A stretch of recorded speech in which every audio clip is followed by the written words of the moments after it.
സ്വത്രം നമ്മുടെ സഹോദരന്മാരെ രാപകൽ, ബാക്കി നിങ്ങൾ പറഞ്ഞോട്ട്.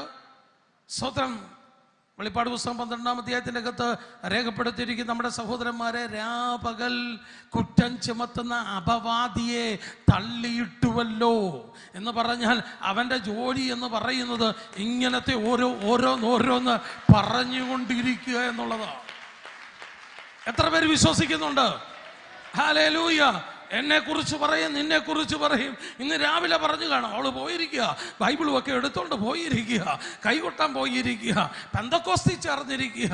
ഹല്ലേലൂയ. അവളുടെ ഭർത്താവും കൂടെ പോയിരിക്കുക. എടാ, ആരെന്തൊക്കെ പറഞ്ഞാലും ഇന്ന് ദൈവത്തിന്റെ ആത്മാവി ഞാനൊരു കാര്യം പറയാം.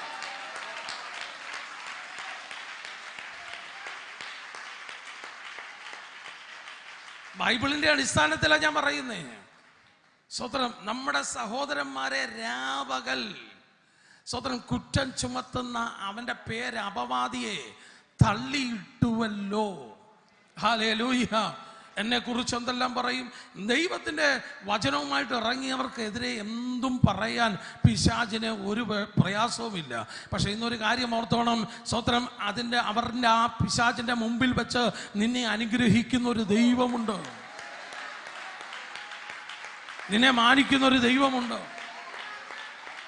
ഹല്ലേലൂയ. ഇന്ന് രോഗികൾ ഇതിനകത്ത് സൗഖ്യമാകും, ബന്ധനസ്ഥർ വിടുതൽ പ്രാപിക്കും, ഭൂതങ്ങൾ വിട്ടുപോകും, അഭിഷേകത്തിന്റെ ശക്തി ഇവിടെ വ്യാപരിക്കും. ഞാൻ പറയുക, പിശാചെന്ന് സുള്ളിടാൻ പോവുക യേശുവിന്റെ അധികാരമുള്ള നാമത്തിൽ. നിന്നോട് എതിർക്കുന്ന സാത്താനിക വ്യാപാരങ്ങൾ ബൈബിളിലെ ആദ്യത്തെ പുസ്തകമാണ് ഇയ്യോബിന്റെ പുസ്തകം.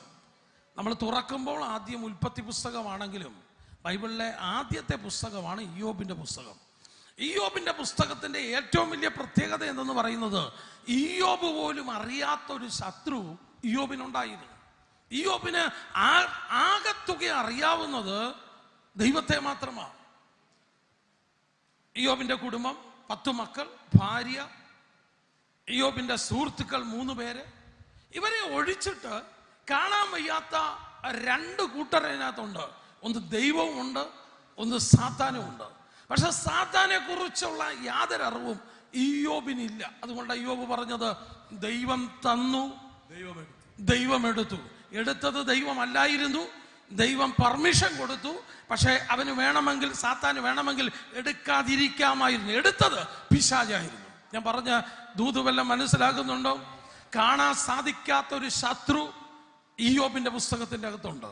ഇയ്യോബിന്റെ പുസ്തകത്തിന്റെ അകത്ത് ശത്രു ഉണ്ടായത് കൊണ്ടാണ് ബൈബിളിലെ ആദ്യത്തെ പുസ്തകത്തിന്റെ അകത്ത് സ്വത്രം ഇയ്യോബ് വരാൻ കാര്യം. ഇതിന്റെ ഒറ്റ കാര്യമേ ഉള്ളൂ, ഇതിന്റെ അകത്ത് എന്ത് സംഭവിച്ചുവെന്ന് ദൈവത്തിന് നിന്നെ പഠിപ്പിക്കാനുണ്ട്. എന്തിനാ ഇയ്യോബിന് ഈ കഷ്ടത വന്നത്? ഇയ്യോബിന് കഷ്ടത വരുന്നത് കഷ്ടത അനുഭവിക്കാൻ വേണ്ടിയായിരുന്നു? അല്ല. ഇയ്യോബിന് കഷ്ടത വന്നതുകൊണ്ട് സ്വത്രം ലക്ഷക്കണക്കിന് കുടുംബങ്ങൾ വിടുവിക്കപ്പെടാനിടയായി. ഇയ്യോബിന്റെ കുടുംബത്തിൽ എന്തു ബാധിച്ചുവെന്ന് വചനത്തിൽ കൂടെ പഠിക്കുവാൻ ദൈവം കൃപ തന്നു. ഹല്ലേലൂയ. ഞാൻ പറയുന്ന വചനം എത്ര പേർ കേട്ടെടുക്കാൻ സാധിക്കുന്നുണ്ട്? ഇയ്യോബിന്റെ ഫാമിലിയെ അറ്റാക്ക് ചെയ്തു. ഇന്ന് കുടുംബങ്ങളെ അറ്റാക്ക് ചെയ്യുന്ന ഏറ്റവും വലിയ ശക്തികളുണ്ട്. ഞാൻ സ്വത്രം നിങ്ങൾക്ക് വേണ്ടി പ്രാർത്ഥിച്ചിട്ട് സ്വത്രം ഇങ്ങോട്ട് വന്നപ്പോൾ ചില കാര്യങ്ങൾ ദൈവത്തിന്റെ ആത്മാവ് എന്നോട് ഇടപെട്ട ചില വിഷയങ്ങളുണ്ട്. അതിൻ്റെ അകത്തൊരു കാര്യം പറയാം, കുടുംബങ്ങളെ തകർക്കുന്ന പൈശാചിക വ്യാപാരങ്ങളുണ്ട്.